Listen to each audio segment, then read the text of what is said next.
Assalamualaikum warahmatullahi wabarakatuh.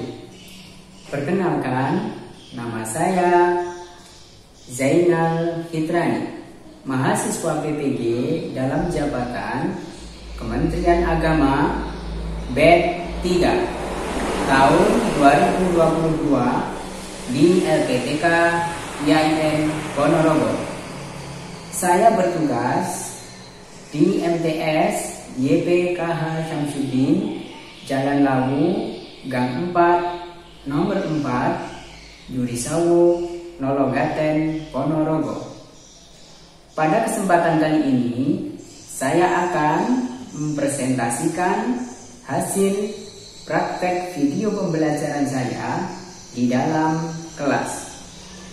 Praktek pembelajaran hari ini merupakan rangkaian dari perencanaan rancangan perangkat pembelajaran yang terdiri dari RPP, bahan ajar, media pembelajaran, LKPD, instrumen evaluasi pembelajaran. Berikut video praktek pembelajaran saya. Selamat menyaksikan.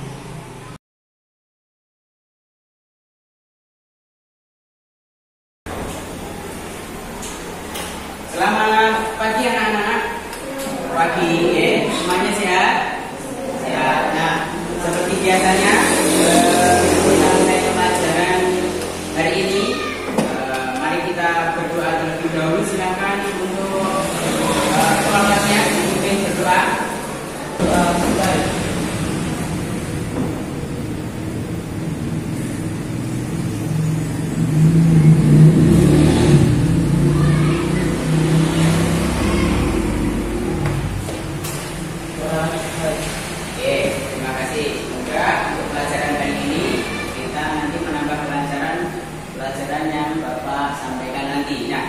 Selanjutnya, seperti biasanya untuk menumbuhkan rasa nasionalisme kita bernyanyi terlebih dahulu. Apa kemarin? Indonesia Raya. Coba dari hitungan ketiga silakan berdiri. 1, 2, 3. Hiduplah Indonesia Raya. 1, 2, 3. Indonesia tanah air.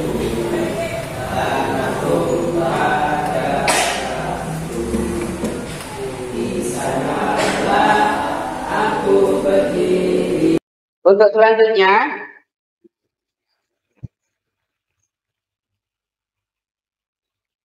saya absen. Siapa yang hari ini kiranya tidak masuk? Yang pertama, Mas Ferry. Terus Bilkis, Medina. Anak-anak, kemarin kita belajar mengenai materi apa? Materi kemarin mengenai adab sholat dan berzikir. Ayo Pak Fitrani tanya, sekarang siapa yang masih keinget mengenai adab sholat atau adab dulu? Adab itu apa? Secara bahasa Jawa biasanya sopan santun, tata krama, budi pekerti, itu namanya adab. Jadi adab sholat, jadi ada aturan-aturan, adab-adab tertentu yang harus kita lakukan untuk menghadap kepada Sang Pencipta. Itu namanya adab ketika sholat. Begitu juga dengan zikir. Zikir juga sama. Jadi ada adab-adabnya. Orang angger ngangge pakaian sing orang hina. Ada tata caranya. Nah, untuk hari ini kita akan belajar mengenai keteladanan Nabi Sulaiman. Ayo coba perhatikan ini. Nah, sebelum kita mulai lebih jauh mempelajari materi tentang keteladanan Nabi Sulaiman, ada beberapa indikator dan tujuan yang harus Bapak sampaikan nanti. Jadi ketika tujuan pembelajaran kita nanti diharapkan setelah mengikuti materi ini, jadi Pak akan sampaikan melalui PPT ini, PPT namanya PowerPoint. Oke, slide PowerPoint dan nanti ada video juga yang harus kalian lihat. Nah, itu diharapkan kalian yang pertama nanti bisa menjelaskan ya ada contoh kisah keteladanan Nabi Sulaiman dan umatnya. Kemudian menceritakan hikmah yang bisa diambil dari kisah teladan Nabi Sulaiman dengan baik dan benar. Kemudian yang ketiga, menunjukkan contoh orang atau tokoh yang meneladani sifat Nabi Sulaiman dengan baik dan benar. Kemudian yang terakhir, yaitu menyajikan hasil analisis. Tempat ini nanti saya kasih video.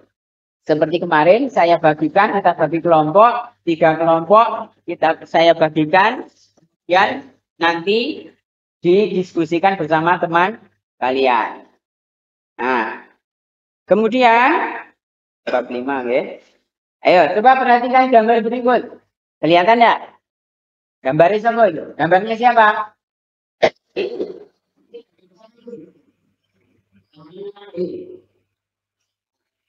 Itu ilustrasi ya Pak, mengenai apa? Siapa? Tadi siapa? Itu ilustrasi, lukisan, ilustrasi, gambar yang menyerupai diibaratkan itu Nabi Sulaiman dalam memerintah. Itu Nabi Sulaiman. Baik, kita lanjut. Nabi Sulaiman itu siapa? Sini diterangkan.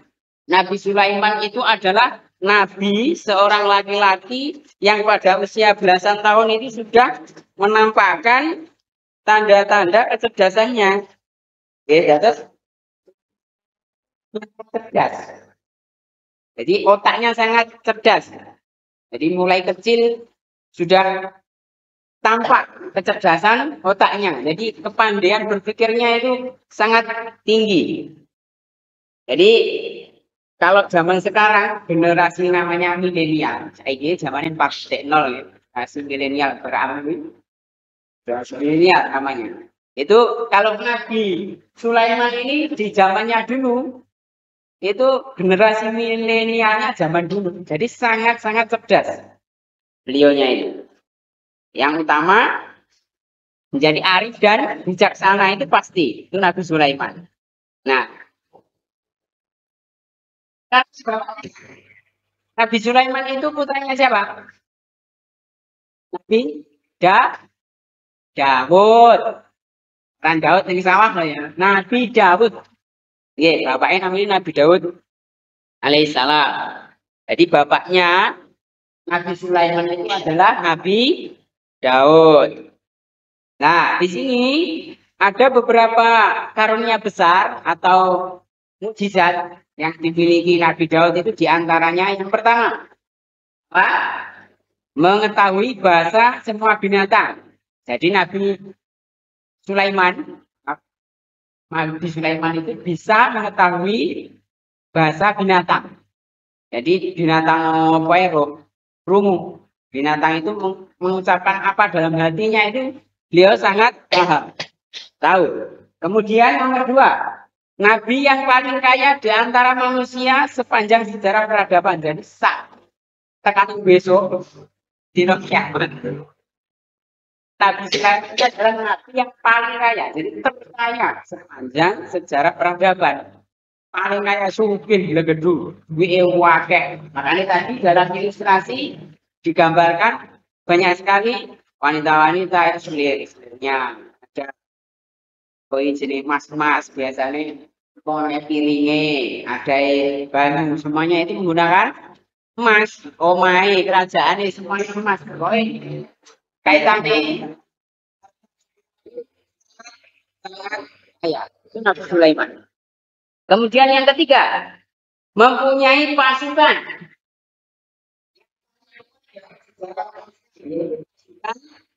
Manusia dan para jin. Ini uniknya. Para jin yang bekerja menuruti perintah. Nabi Sulaiman itu punya mukjizat selain bisa berbicara dengan semua hewan, beliau juga bisa menguasai seluruh alam jin. Jadi pemerintahnya jin itu indah. Jadi Nabi Sulaiman itu mempunyai pasukan jin.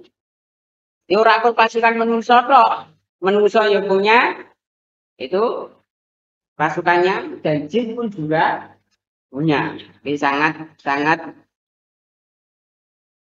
baik. Ya. Yang keempat, ia juga dapat mengendarai angin sesuai perintahnya. Jadi kayak film kartun, siapa sih ngerti Sun Gokong, awan kinton. Jadi Sun Gokong itu naik awan kinton itu angin. Lah Nabi Sulaiman ini juga ada. Jadi ini ya, film sekarang itu mesti terinspirasi dengan kejadian-kejadian yang telah lalu ada. Jadi Sun Gokong ya, film Sun Gokong sing naik angin itu diceluk numpak, terus dijak nyanyi dolan. Nah saiki ya numpak bis, numpak mobil, kendaraan. Tapi kalau dulu nek pengen ning ndi jenenge punya mukjizat nyeluk anginnya teko. Nggih. Jadi awan kinton saiki terus ditumpaki. Nah, itu Nabi Sulaiman kendaraannya merupakan ini. Di secepat kilat bisa sampai di beberapa tujuan karena mengendarai angin. Tuh. Kemudian ini walaupun demikian, jadi keduniaannya itu Nabi Sulaiman itu sangat populer, maksudnya kekuasaannya itu sangat agung dan besar. Jadi tidak terbatas lah kekuasaan Nabi Sulaiman itu pada zamannya dulu sangat-sangat kaya, sangat-sangat kekuasaannya sangat melampaui batas. Nah, walaupun seperti itu, dia tetap rendah hati. Dia tetap namanya makhluknya Allah. Dia tetap menggambarkan dirinya kepada ya, di hadapan Allah di antara makhluk-makhluk yang lain. Sebagai makhluk. Nah, sebagai makhluk gimana? Ya tetap satu mempunyai rasa ya punya rasa malu. Jadi dua isin cah, dia beti mosok wong ora duwe isin. Nah, ini Nabi apalagi. Ini pada zamannya dulu. Nah, seperti itu. Kemudian yang kedua, mau berdialog dengan kecil. Di dalam berkomunikasi, mau turun ke jalan, mau turun ke desa-desa, mau turun ke kota-kota. Kalau zaman sekarang ya terus Pak Presiden, Pak Jokowi, atau Pak Ganjar, ke pelosok-pelosok desa, melihat kondisi real sebenarnya rakyatnya. Jadi pemimpin, seorang pemimpin itu harusnya seperti itu. Okay? Jadi mau turun-turun ke desa, ke rakyat kecil delok bagaimana kondisinya rakyat itu piye to tak delok iku sareng kon gawe kebijakan yang dhuwur bae rakyate sengsara. Jadi harus turun ke bawah. Yang ketiga, Nabi Sulaiman senang bekerja syukur. Di bekerja itu sebagai rasa syukur beliau kepada Allah Subhanahu wa taala yang sudah memberikan sebuah kenikmatan. Jadi apa di sekolah seperti ini disyukuri cah, jadi bisa jawab, bisa sekolah. Kenikmatan yang tak terhingga dari Allah yang telah diberikan kepada kita. Jadi butuh bersyukur, ngokekno syukur. Itu memperbanyak syukur. Nah, kemudian yang selanjutnya juga kehebatannya yaitu kekhusyuan sholat Nabi. Itu Nabi Sulaiman itu sangat khusyuk sekali sholat. Sampai-sampai diceritakan itu dalam suatu riwayat Nabi Sulaiman itu tidak ada yang tahu meninggalnya. Maksudnya ketika meninggal beliau itu dalam keadaan sholat. Jadi pas berdiri ya. Pas berdiri sampai beberapa tahun itu dikira wong ki sholat, tapi ternyata Nabi Sulaiman itu sudah meninggal. Ngerti ini apa? Tongkat yang dipegang beliau, tongkatnya Nabi Sulaiman kan bawa tongkat. Nah, ketika pas sholat, ini dulu sholatnya orang-orang dewi, nah orang tuntutan 5 kali sehari terus mantu-mantu cendur-cendur enggak, tapi hatinya yang sholat. Yang menghadap Allah adalah hatinya. Jadi ketika dulu itu berdiri, lek ngarani ya sholat. Berdiri terus termenung sampai lama beberapa puluh tahun itu orang-orang di raja sekitarnya lingkungan kerajaan, rakyat itu tidak tahu kalau Nabi itu sudah meninggal. Nabi Sulaiman. Jadi ngerti nih, taunya itu ketika tempatnya sudah rapuh, terus mak doblik, ngono kayak, terus jatuh Nabi Sulaiman. Nah, ternyata beliau sudah meninggal. Itu sampai khusyuk sholatnya Nabi Sulaiman menghadap Allah. Bisa. Jadi sholat sampai khusyuk ini orang ngerti apa sampai teko sak ninggal. Itu Nabi Sulaiman. Terus lanjut.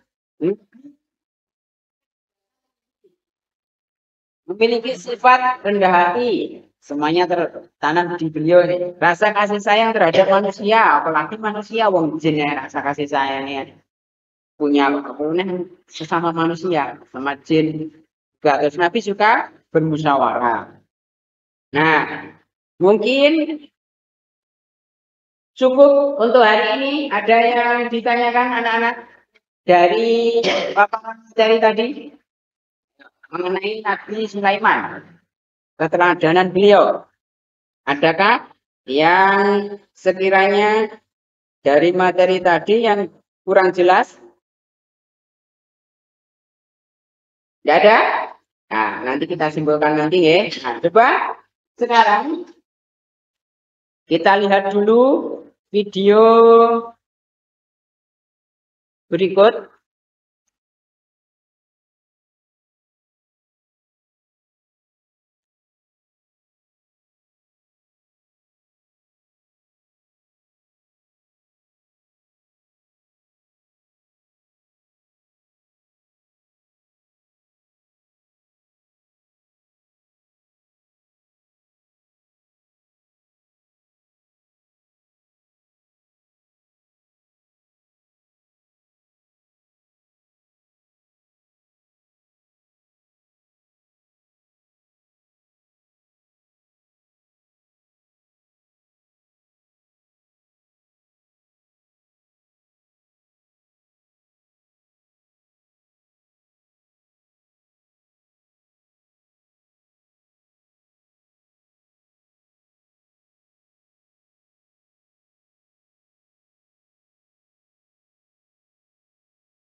Kelompok, tidak kelompok, ya, seperti kemarin saya bagikan.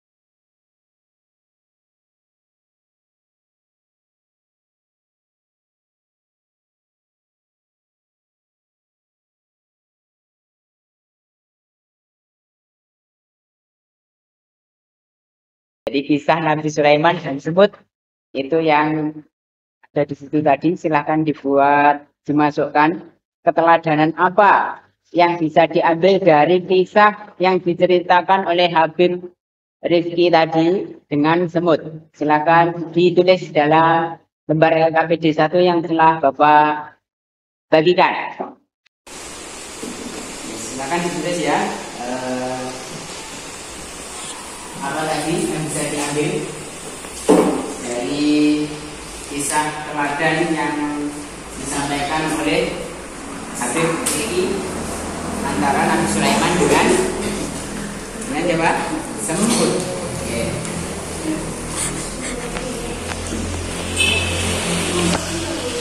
Ya, ditulis.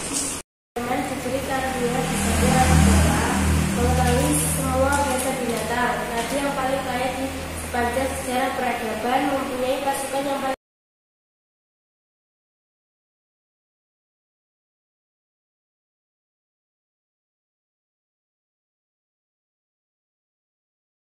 Kasih ya.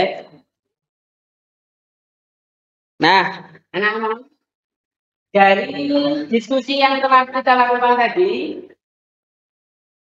ada pertanyaan apa? Hari ini menemukan materi apa?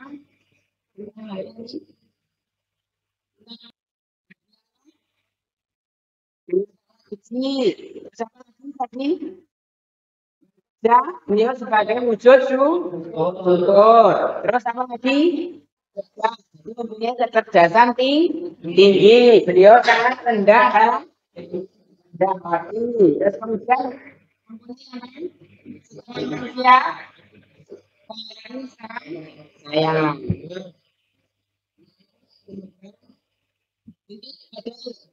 Dari materi kita berdaya ini,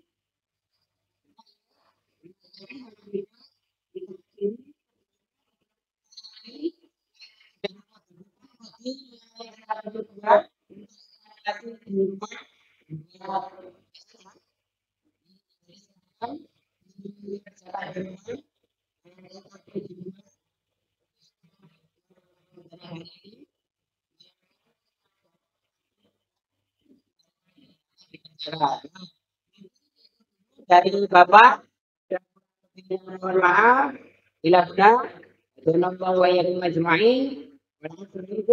Assalamualaikum warahmatullahi wabarakatuh. Oke.